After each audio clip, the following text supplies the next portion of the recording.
Hey everyone, it's Zay. I just watched the Five Nights at Freddy's movie. It was pretty good. It was far from perfect, but it definitely did not deserve a 31% on Rotten Tomatoes. We'll get into that later.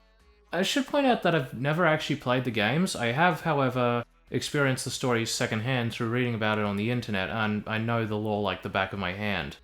At least the first 6 or so games. Don't know what's going on with the series now. Anyway, let's get into the movie.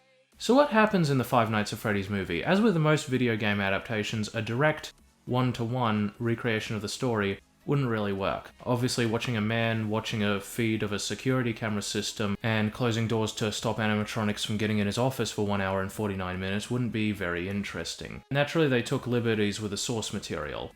The games feature a subtle story that must be pieced together from context clues. That wouldn't work for a movie, so the story is more or less explicitly told. It's not an adaptation of any one installment, it's a combination of Five Nights 1 and 2 with a little bit of 3. They build a story around the world of the series and focus on the strengths of the property, that being the setting and the animatronics. The animatronics are not CGI, mostly. They're actually real animatronics, like motorized puppets, with all the detail that you'd expect from the games baked into them. And they look great. I should hope so, they're from Jim Henson's. The way they move is creepy and mechanical, the way they blink, and they have an appropriate fuzzy texture. Between this movie and the Dungeons & Dragons movie, it makes me wonder why Hollywood even has an obsession with CGI. I thought it was to save costs, but no, puppetry is actually less expensive. The whole point of movies is to make money. These studios are spending more money on things that look worse. CGI should be used for what practical effects can't achieve. And there is CGI in the film for things like the cupcake lunging at one of the characters, and the CGI could be better. The main character is Mike Schmidt from the first game, who's been given the Ash Ketchum treatment and expanded with a fully fleshed out characterization. He's played by Josh Hutcherson. Haven't seen any roles from him really, except Zathura when he was small, but he is a talented actor, it turns out, and I kind of like Mike Schmidt as a character. Like, in the first game, Mike signs up for a job at Freddy Fazbear's Pizzeria, a place with horrible job security and horrible life and limb security, and as implied in the games, he takes a job because he's in a place of desperation. Here, he's the guardian of his young sister, and if he can't provide for her, her custody will go to her awful aunt. I've heard some reviewers say that the cinematography is functional, but not really artistic. To that I say, were we watching the same movie? First of all, the setting is amazing. That was another strength of the franchise. This is a fine translation of the pizza venue to the silver screen. The moody lighting, the mise-en-scène, the way it's framed. But even when it's not being used to be scary, I think the cinematography is fairly well done across the board. Mike's dream sequences have this really ethereal quality to them, and the ghost children are creepy. I don't think this is really a spoiler, by the way.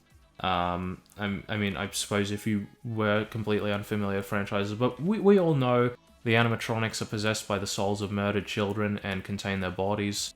They take some liberties with the source material. Again, like I said, in the games, leaving the office would be suicidal, and if you fell asleep on the job, you would most certainly die. Here, the animatronics are not immediately hostile, content to mess with Mike for a bit. They can astral project now, in child form, so you get the benefits of both intimidating machines and creepy kids. There's a new character who's not from the games, at least I think she's not. The cop, Vanessa, she gives Mike the rundown on the place, kind of like Sybil from Silent Hill. She's a somewhat interesting character, but they mostly just use her for exposition. Now, where this game differs from the game significantly is the lack of jump scares. As we all know, jump scares are a fundamental and contentious aspect of the franchise. People have criticized the games for this, saying, jump scares are a cheap way of scaring the audience and aren't scary. However, this statement is ignorant and fallacious. The point of a jump scare, usually, is as a sharp relief after a build-up of tension. As Alfred Hitchcock said, there is no terror in the bang, only in the anticipation of it. The movie may have benefited from more jump scares. There were more than I expected going into the movie from the reviews. Most critics said there were 2. I counted 6, but they were all in the first half. Maybe there should have been more in the second half, but anyway. I'm not going to spoil anything, unless you're unfamiliar with the games and the whole dead children thing, in which case I spoiled that for you. But yeah, it's pretty good. Visually appealing, the soundtrack is great. I especially love the main theme, the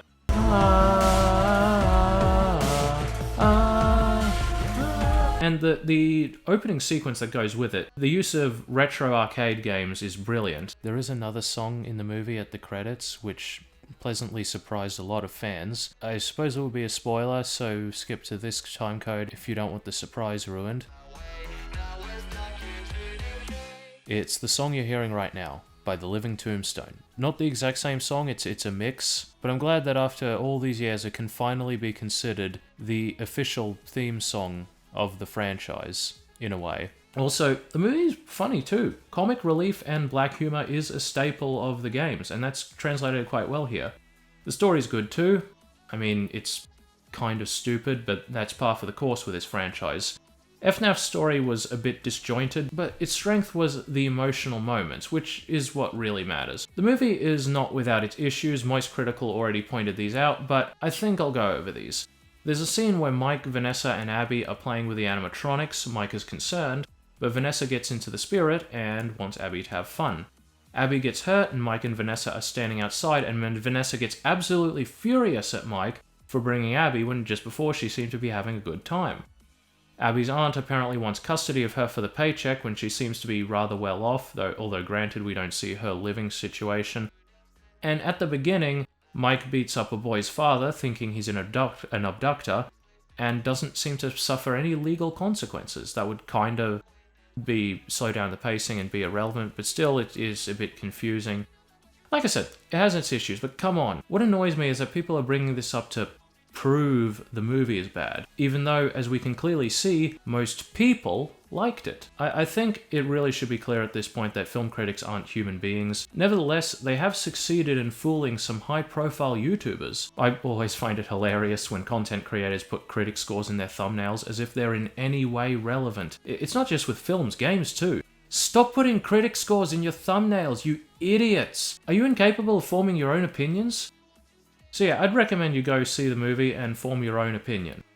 I have heard that it doesn't really appeal to non-fans. I'm not really sure how true that is. I liked it, and I don't think I could call myself a fan when I haven't played any of the games. As established, I do know the plot more or less, so, I mean, there's bias there. It's definitely not the best horror film this year. We had Talk to Me. Talk to Me is amazing. Watch Talk to Me. But yeah, I'd recommend you go see this movie. I suppose the purpose of a critic score is so you have an idea of the overall quality, so you can avoid wasting your time. But I think a better metric for that would be the audience score.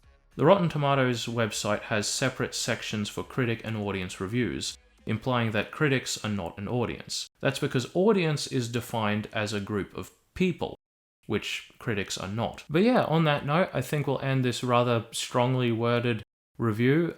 So thank you all for watching. If you like it, subscribe, I guess. You can click the bell to ring the Well, I messed that up. I hope you all had a very Merry Christmas, unless you're a film critic, in which I hope you had a slightly less good Christmas. I don't want to be too mean-spirited.